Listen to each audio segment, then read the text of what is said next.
so that I fulfill my self commitment to go sailing once a month during the winter season to get to know the boat, and also the more I sail, the more confident I feel. This is my fourth boat, but it is bigger, it's heavier, and the sails, it takes longer to get them up and down, so it's not just switching to another boat and then all is as it were with a slightly smaller boat. But that's always also the challenge and the adventure. So today I did plan to go sailing, but it's blowing between 15 and 20 knots, and I'm not keen on going out in that single-handed in winter time. So I don't know if you can hear it. It is pretty wild actually.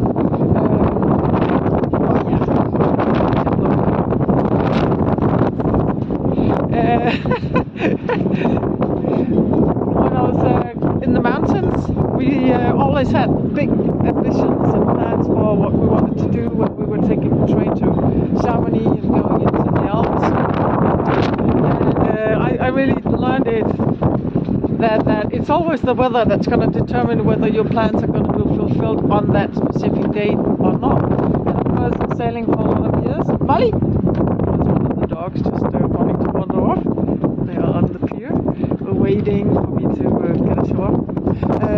Yeah, I really learned that the weather always determines, and of course I could go out in this weather, but I decided that it's wiser to wait. But I really do want to progress, so instead of being very frustrated about determined that I cannot do today, go sailing and make another sailing video today, then what I can do is take you on a boat tour on Seawind. And today is going to be on the outside, and I'll also share some thoughts why this is the boat that I choose. Everything on Seawind is brutal. If you look at my hand, this that holds the tiller is almost as big as my hand. Everything is just massive. The hatches are massive, and down here we have the there is the gas with all the ventilation, etc., and also which I haven't really been paying attention to, but it's also a watertight compartment going from here, the back of the cockpit, and then all the way to the stern of the boat. And right now I'm watching the globe race and the specifications of being allowed. And security reasons, they do demand an oft watertight locker, and also in the front. And I'm just realizing that I do have that already on my boat. Not that I'm going to sail around the world single-handed without getting ashore. That's not going to happen. I do want to get ashore. Then I do have a pretty big cockpit, and eventually here we're having duck for dinner tonight. I'm just going to put it in the oven afterwards. It's pretty long. I think it's about 190 centimeters long, so you can comfortably sleep here also. Eventually I will replace the teak with whatever I find out is going to be what I want. We have insulated doors. I never saw that on a sailing boat before, but we do have insulated doors, and it's not sort of ones that you take up and down. You open them, these big hinges, which is really practical actually. And then a see-through that I tightened when the wind was coming in, so I found these hairs that you use for doors, and put them on the outside and also on the inside so that no wind is coming in. The boom, it's an old-fashioned system, I think, so the boom is really, really long, which also gives a big sail area and sort of thrust. And the former aluminium boat that I had was slightly overrigged with two adjustable backstays, and I didn't want that again. I want as solid mast construction as possible, so I really like this. And we have the main sheet is going here behind the cockpit, which makes it kind of dangerous when you're sitting here if you don't pay attention, if you have an accidental boom. but yeah, you get used to it, I would say, and it's a lot better than having it in the middle of the cockpit, or that you every always have to pass across it to get out. It could also have been a German sheeting up here, but for now I'm really satisfied with the way it is. When I took over the boat, it was full of instruments here, but I knew from the seller that they didn't work, and unfortunately he was correct, they did not work. So I'm slowly replacing them. For now I installed this watertight pocket for an iPad.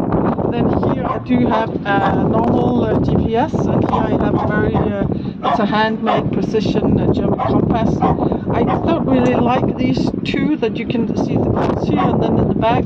I don't know if I'm going to get used to it, but if not, then I'll sell it. It's really valuable and very attractive. So eventually I will figure out also, when I can afford the autopilot, which kind of permanent plotter and autopilot that's going to be installed here. And I have all the holes behind this aluminium plate with all the electricity ready, so it's pretty simple. Then we have these big locker not the holes for absolutely everything, which I kind of like, and they also have drainage so that the water that could come in there also comes out. Watching some of the other YouTubers, the old sea dog, who often have problems, or no, one of the ones who might have problems with the cockpit filling up with water when the waves are breaking over the boat. This is one of the things that I saw when I bought it. This is also massive. It's about 10 centimeters high, so it's really big. So it's going to be a massive amount of water that it's not going to drain really fast. Then I'm using a lot of gas right now because we have the gas heating on in the boat.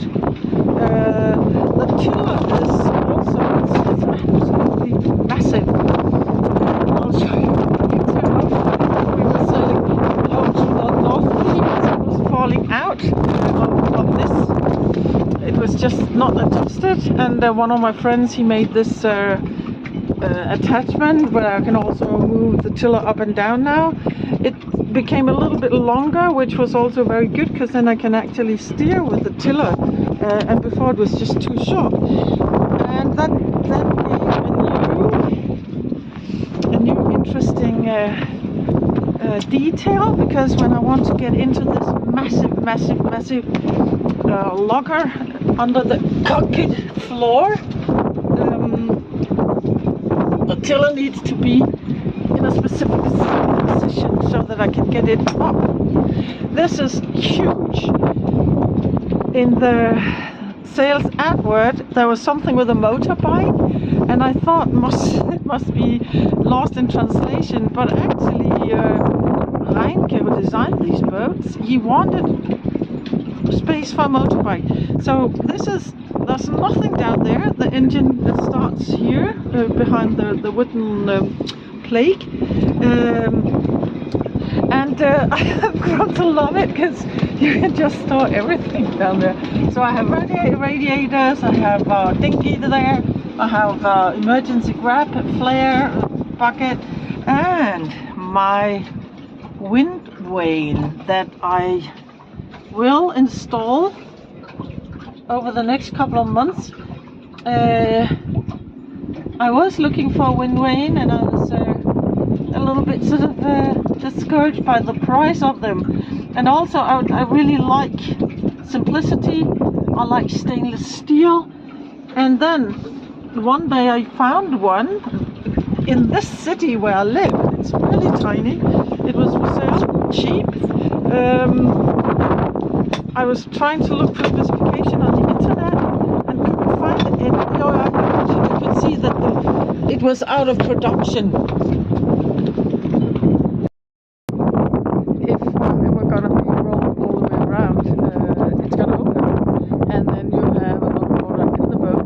So I'll have to first of all make a watertight compartment, and also when I get around to exchanging the teeth with my tooth there, I'll make sure that I can lock it 100% so it can't move. Yeah, and that's kind of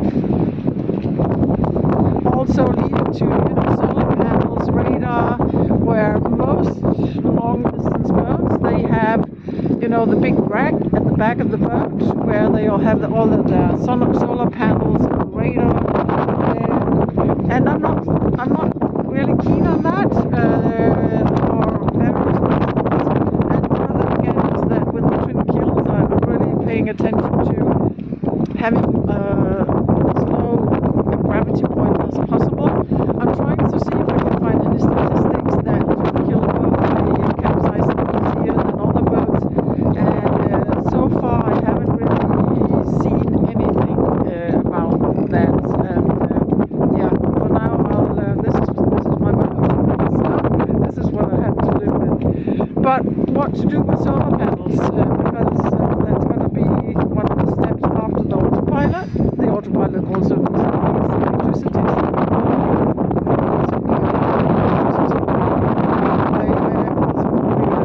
And see one of the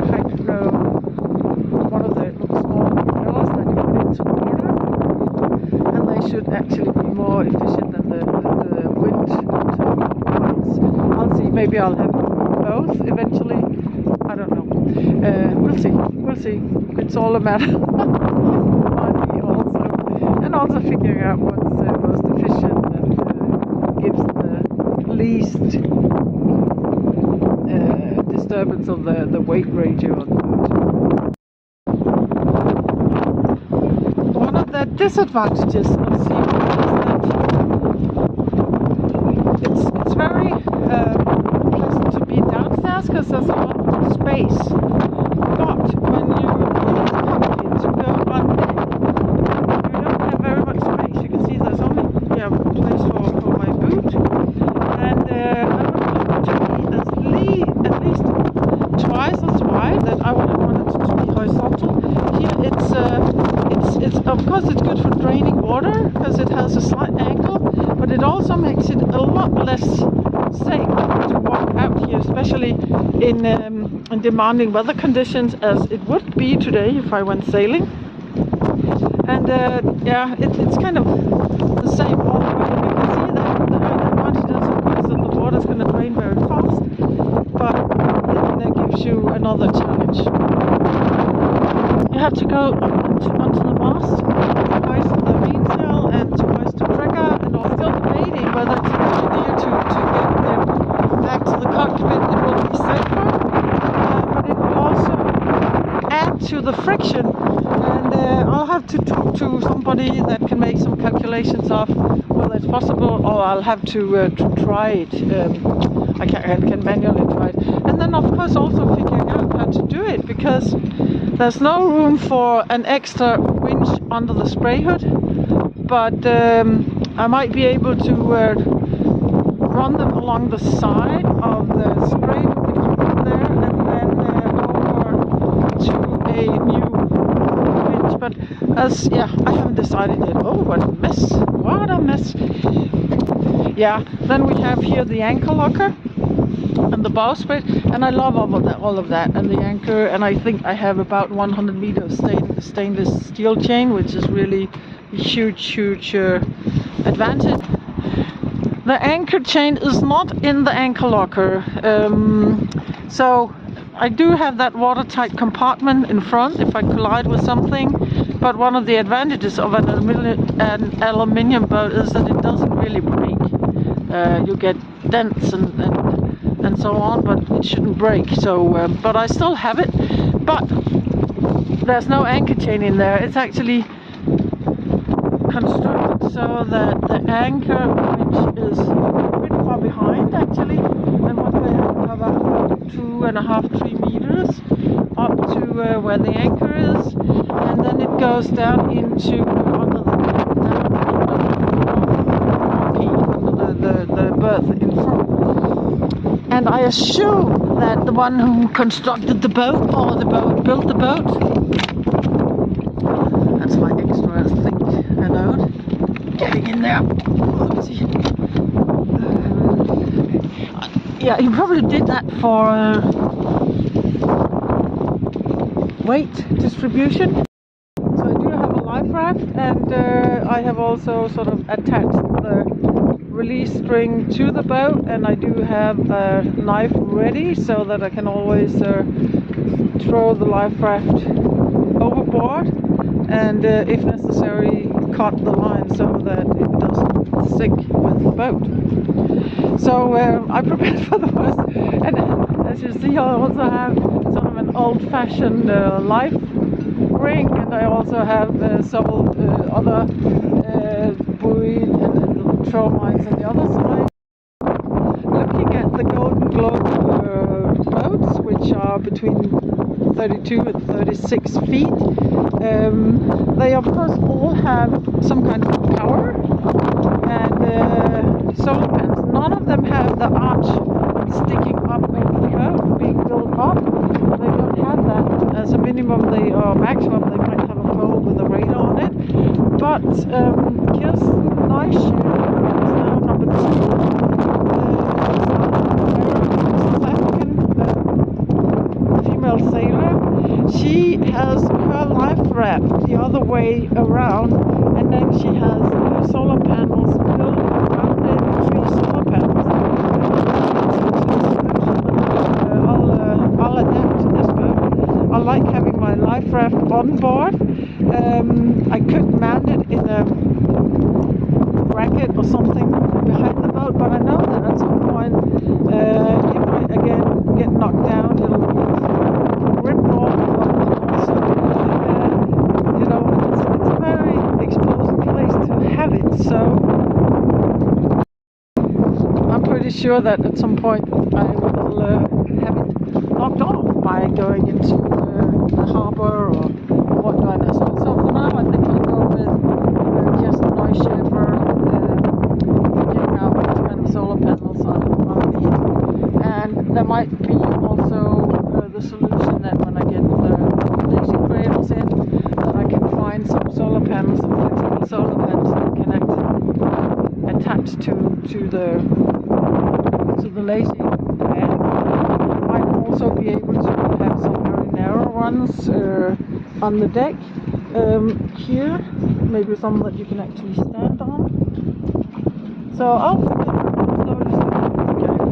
learning a lot using the winter months to research and get rid of my confusion and learn a lot. So at least now I think I'm going to go for that. And probably also a flexible solar panel that I can bring on deck whenever we are anchoring or in the harbour. I don't like having them on the railing here because I'm sure that I'm going to get them knocked off. I'm very sure.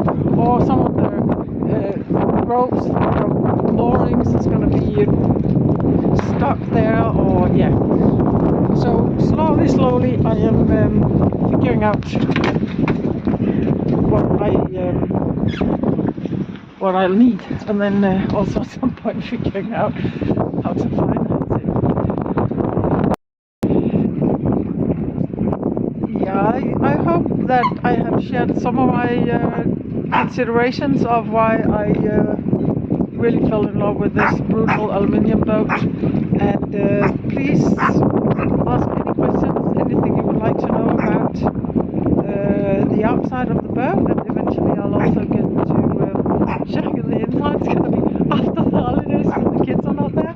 Right now we are 4 people on board and you can really see the mess, but that will be cleared up when they go back to school.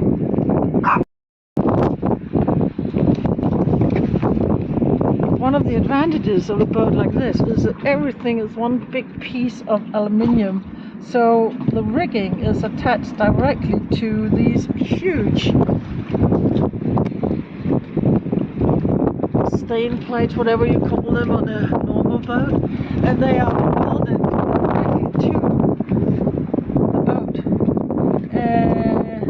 And I really feel safe that way. And also, I haven't experienced anything failing yet, not even a pin.